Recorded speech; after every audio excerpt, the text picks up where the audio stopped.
రేవంత్ రెడ్డి తమ్ముడు ఇప్పుడే న్యూస్లో చూశాను. ఈరోజు నువ్వు మీడియా రిపోర్టర్స్ని అటాక్ చేయడం, అంతేకాకుండా 10 సంవత్సరాల వరకు నేనే ముఖ్యమంత్రిగా ఉంటానని. ఇప్పుడు మార్చి 15 కనీసం తాగడానికి మంచినీళ్ళు లేవు. అమీర్పేటలో మాకు ట్యాంకర్ని తెప్పించుకుంటున్నాం. 1,20,00,000 మంది హైదరాబాద్ సికింద్రాబాద్లో, 4 కోట్ల మంది తెలంగాణలో మంచినీళ్ళు లేని మార్చిలోనే లేవంటే మరి ఏప్రిల్ మే జూన్లో ఎలాగుంటాయి?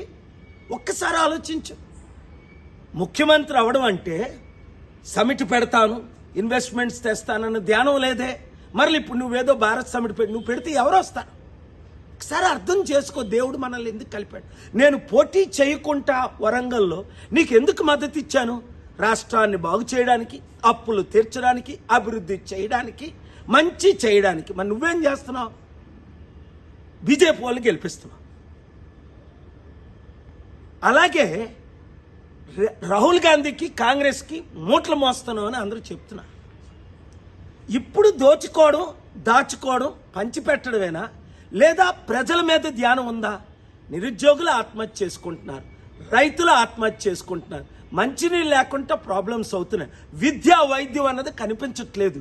15 నెలల్లోనే నువ్వెంత ఫెయిల్డ్ ముఖ్యమంత్రి అయితే, ఒక అన్నగా, శాంతి దూతగా, నీ అడ్వైజర్గా నాకెంత బాధేస్తుంది.